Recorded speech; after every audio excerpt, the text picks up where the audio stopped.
नमस्कार सभी को। आज की क्लास में हम चर्चा करेंगे बिजनेस प्लान क्या है।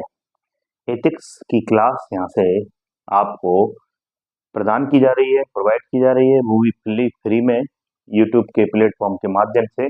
और आज हम बात कर रहे हैं बिजनेस प्लान पर। एथिक्स के खंड बी अर्थात पार्ट बी, जो पेपर पार्ट जो आपका पेपर फोर्थ है एथिक्स, उसका पार्ट बी है। और पार्ट बी में जो यूनिट फर्स्ट है, उस यूनिट फर्स्ट के टॉपिक बिजनेस प्लान पर हम चर्चा करने जा रहे हैं। तो बताइए बिजनेस प्लान क्या है या व्यवसाय योजना क्या है। कोई भी व्यक्ति बताइए, कोई भी व्यक्ति व्यवसाय करता है। अब व्यवसाय का मतलब व्यय करना, संसाधनों का अपना किसी भी उद्यम के उत्पादन या सेवा में संसाधनों का व्यय करना ही क्या कहलाता है, व्यवसाय कहलाता है, जिसे हम अंग्रेजी में बिजनेस कहते हैं। अर्थात कोई व्यक्ति इनपुट में संसाधन प्रोवाइड कराता है और इसके बदले में उसे आउटपुट प्राप्त होता है। और चूंकि उसने इनपुट में जो संसाधन प्रोवाइड कराए हैं, वह उसके बदले आउटपुट में वह सभी संसाधन, वह सभी मूल्य प्राप्त करना चाहता है उस सेवा या उत्पाद के बदले, जिससे कि समाज की आवश्यकताओं की भी पूर्ति हो। साथ में सबसे बड़ी बात है कि उसका उद्यम भी लाभान्वित हो और उससे उसे भी, जिसने उद्यम स्थापित किया है या निवेश किया है, संसाधनों का उसे लाभ प्राप्त हो और लोगों को रोजगार के अवसर भी प्राप्त हो। तो व्यवसाय मतलब जहां व्यय किया गया उस संसाधनों का, और उस व्यय का मुख्य उद्देश्य क्या है, उस व्यय को कैसे लोगों तक, मतलब कि जब भी कभी हम कोई उद्यम स्थापित करते हैं, मान लीजिए हमारा उद्यम है, तो व्यवसाय का मतलब यही है कि हम इसमें क्या प्रदान करते हैं, इनपुट, और इसके बदले में बताइए हम क्या चाहते हैं, आउटपुट। बोलिए कि हम कोई भी उत्पाद बनाए, मान लीजिए कि हमने यहाँ पर आलू है, आलू लिया और इसके बदले में हमने इनपुट, आउटपुट में हमें क्या मिला, आलू के चिप्स प्राप्त हुए। क्या प्राप्त हुआ, आलू के चिप्स प्राप्त हुए। बोलिए कई लोग आलू के चिप्स खाते हैं, डेली यूज भी करते हैं, व्रत में भी यूज करते हैं, और वैसे भी लोग आप आलू के चिप्सों का इस्तेमाल अपने खाद्यान्न पदार्थ के रूप में करते हैं। तो बताइए इसमें क्या लगेगा, आलू है और खाकर चिप्स पदार्थ के रूप में, और मशीन की जो आलू के चिप्स बनाए। बोलो फिर इसके पश्चात जब आलू के चिप्स बन जाएंगे गोल गोल, तो इन अब इस आलू के चिप्स को कंपनी से बाजार तक पहुंचाने के लिए परिवहन के साधनों का प्रयोग करना पड़ेगा, और साथ में भंडारण वितरण की व्यवस्था करनी पड़ेगी। तो ये सभी जितनी भी गतिविधियां की जा रही है, आर्थिक गतिविधियां, वो सब व्यवसाय योजना में ही आती हैं। तो अर्थात क्या है व्यवसाय योजना, कि आप क्या उद्यम करना चाहते हैं, आप चाहते क्या है, क्या उत्पाद या सेवा उत्पादन करना चाहते हैं, लोगों को क्या उत्पाद या सेवा प्रदान करना चाहते हैं, आपका उद्देश्य क्या है। व्यवसाय योजना मतलब आप बिजनेस प्लान में क्या उद्देश्य लेकर चल रहे हैं, आप क्या प्राप्त करना, मतलब ऐसा क्या संभव है जिसे आप प्राप्त करना चाहते। असंभव कभी भी प्लान ना बनाए। कभी भी व्यवसाय योजना में इस बात का ध्यान रखें कि ऐसा कोई प्लान ना बनाए जैसे कि हम टाइम टेबल बना लेते हैं और इतना असंभव टाइम टेबल बनाते हैं जिसको हम कभी फॉलो ही नहीं करते, कि भाई मैं तो 17 घंटे पढ़ूंगा और 8 घंटे सिर्फ सोऊंगा। तो ये संभव नहीं हो पाता। व्याख्या उसकी संपूर्ण क्या की जाती है, व्याख्या, कि हम इनपुट में इन संसाधनों का प्रयोग करेंगे, आउटपुट में हमें ये प्राप्त होगा, इसके ये लाभ होंगे, इसके ये हानि होंगी। इस सब पर विस्तार से जब चर्चा की जाती है, अर्थात एक ब्लूप्रिंट तैयार किया जाता है।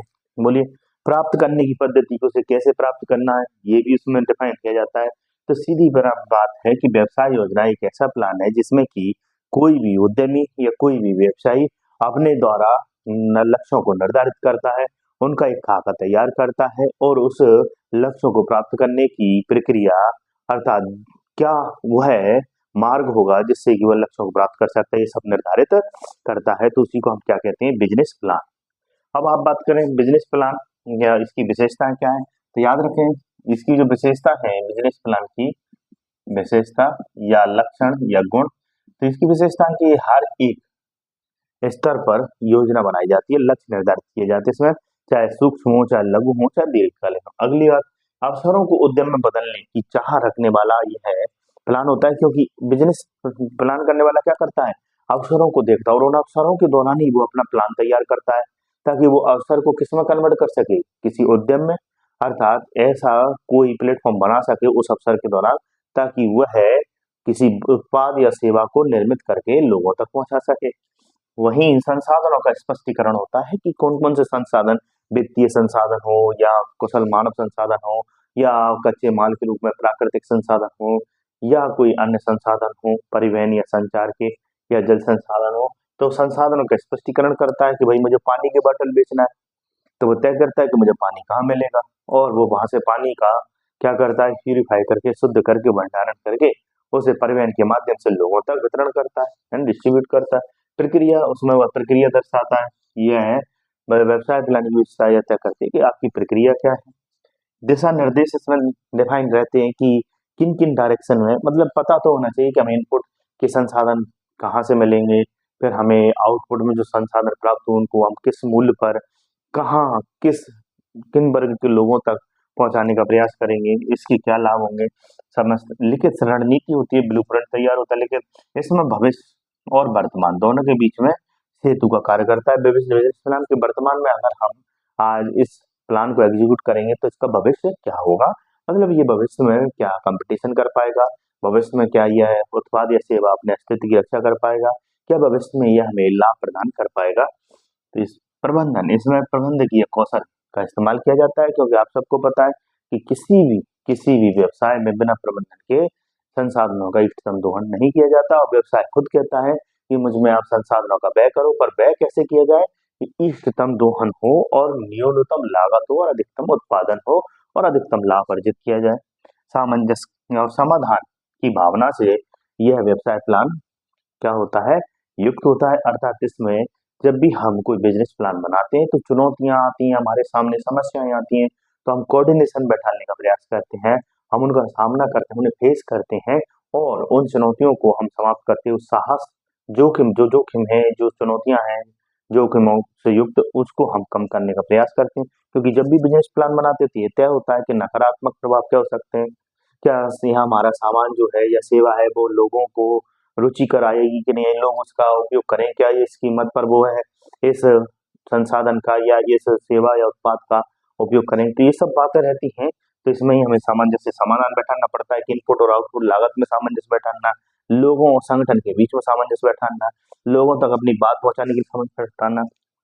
निष्पादन, वर्क परफॉर्मेंस कैसा है, ये भी बिजनेस प्लान में देखा जाता है कि आपके द्वारा जो उत्पाद या जो सेवा प्रदान की जा रही है, जो भी निर्माण कार्य किया है, उसका क्या फीडबैक है, क्या परफॉर्मेंस है, अच्छा फीडबैक आ रहा है, अच्छा परफॉर्मेंस है, गुणवत्ता और मानक से युक्त, तो आपका बिजनेस प्लान आगे बढ़ेगा। और अगर नहीं है तो आपका बिजनेस प्लान एग्जीक्यूट होने से ही फेल हो जाएगा। अब इसका महत्व क्या है, इससे बिजनेस प्लान बना लेते तो हमें त्रुटियां नहीं होती, क्योंकि हम बिजनेस प्लान के दौरान ये लिख लेते हैं कि इसमें क्या क्या कमियां हैं और उनको हम दूर कैसे करें। दूसरी बात, तथ्यों का प्रयोग किया जाता है कि कितनी जनसंख्या है, कितनी कारें हैं, या कितने हमें बॉटल उत्पाद करके बाजार में भेजना है, तो ये तथ्यात्मक जानकारी इसमें होती है। इसमें सलाह, हम विभिन्न क्षेत्रों में मौजूद लोगों से क्या कराते रहते हैं, सर्वे कराते हैं कि भाई बताइए किस वर्ग के लोग कहाँ हैं और किस वर्ग के लोग इस संसाधन का उपयोग करेंगे, बोलिए। तो हम इसमें सलाह लेते हैं, भ्रम की स्थिति समाप्त हो जाती है, हमारे अंदर संदेह नहीं रहता कि भैया हमारा जो बिजनेस प्लान है वो लाभकारी होगा कि हानिकारक होगा। तो इसमें संदेह भी, सारांश छुपा रहता है पूरा सार कि अंततः कंपनी कितना टर्नओवर प्राप्त करेगी और भविष्य में यह क्या अपनी ही संस्थाओं का, अपने संगठन या सेवाओं का, उत्पादों का विस्तार कर पाएगी। अनुमान, इसमें अनुमान भी रहते हैं कि भाई आने वाले समय में सरकार, कंपनी अनुमान लगाती है, संगठन अनुमान लगाते हैं बिजनेस प्लान के द्वारा, जैसे कि योजना आयोग है, नीति आयोग, ये भी तो बिजनेस प्लान ही तैयार करते हैं भारत के लिए कि क्या जीडीपी रहेगी, क्या मुद्रास्फीति रहेगी, बजट में भी अनुमानित राशियां होती हैं और कितने और खर्च हो सकते हैं, इस बात का अनुमान लगाया जाता है। प्रतियोगिता है और ये कंपटीशन, कंपटीशन इसका बहुत महत्व है। तो बिजनेस प्लान तैयार करते हैं तो हम क्या करते हैं, प्रतिस्पर्धा को पूरा करने का प्रयास कर, प्रतिस्पर्धी बनने का प्रयास करते हैं, क्योंकि बिजनेस प्लान का उद्देश्य ये कि बाजार में हमें उतरना है तो कंपटीशन को तो हमें फेस करना ही होगा।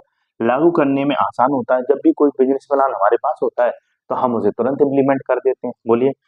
नवाचार को प्रोत्साहन मिलता है, जब भी बिजनेस करते हैं तो हम कोशिश करते हैं कि नए आइडियाओं को हम उतार कर वापस लाएं, नए चीजों को, जैसे कि हम पहले कप में चाय पीते थे, वो लोग, और कुल्हड़ में लस्सी पीते थे, अब कुल्हड़ में ही चाय पी रहे हैं और लोगों को आनंद भी आ रहा है, बोलिए।